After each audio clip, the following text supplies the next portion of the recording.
We are at Countryside Fire. We're with Fireman Tony Rodkey. We're still being socially distant. We're still being careful. In fact, we're over here to talk about being careful because Fireman Tony wants us to be safe. You don't want us to get hurt. You want us to have a good, fun summer and a fun 4th of July. Absolutely. And while you're having fun, remember to leave the fireworks to the professionals. Very dangerous. No sparklers, moms and dads.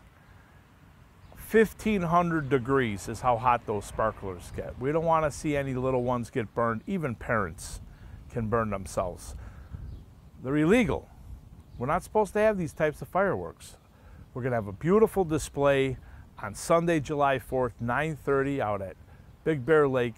Come with the family and enjoy the professional fireworks there. Well, it's hard to understand because you and I grew up with sparklers and M80s and all kinds of things. We also grew up with people that didn't have their eyesight and had some of their fingers blown off. But again, it's illegal, but it's just dangerous. Absolutely. And this is the time of the year when we're getting those injuries among children and adults, unfortunately. Yeah, unfortunately. So, okay, leave it to the professionals. Thank you for that tip. Now, the other thing is you like to talk about fire and fire safety when it comes to grilling and fire pits and everything else. When we're out grilling, having a good time, barbecuing, make sure that we're on a non-combustible surface. Brick pavers, concrete, asphalt, even the grass, gravel, okay? Not the wooden decks. Make sure you have the lid to your grill, okay? In case a fire does flare up, we can put the lid on it and that'll smother down that fire, okay? Make sure it's 10 feet, at least 10 feet away from the house. Many times we've gone inside to eat, the grill's too close to the house, it catches the siding on fire, the siding fire climbs into the soffit and fascia, into the attic. Most difficult fires to put out, Lynn. So let's keep those grills at least 10 feet away. And as for the little fire pits, we don't want to be having our little fire pit burning on a windy evening, okay? I know you want to get out there and roast some marshmallows and make some s'mores, but when it's windy, let's not be starting up our little manufactured fire pit, okay? Also, in the evening when you're finished with it, let's douse it with water and soak those embers down so they're completely out.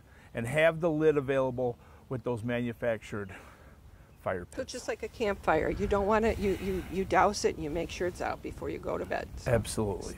And then when we're out in the summertime, we're playing in the kiddie pool, we're going to the beach, we're fishing, we're in the boats. You have some tips for us there too. Absolutely. We want to make sure that we have everybody in a PFD, that's personal flotation device.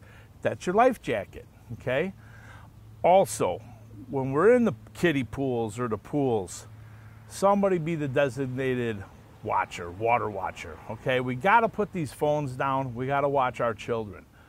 With these ponds that children are curious about, okay? Let's keep them away from those, okay? They're unsafe. That's not where we want to be swimming. We want to be swimming in the swimming pools. We want to be supervised. Supervisors, please put the phones down, watch the children in the water.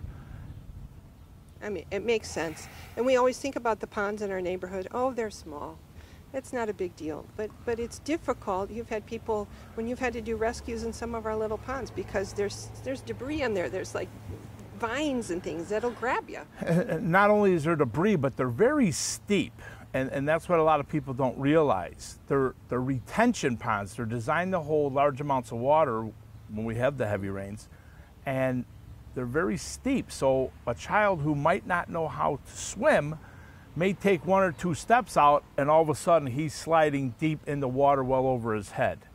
And then there's terrible consequences. Okay.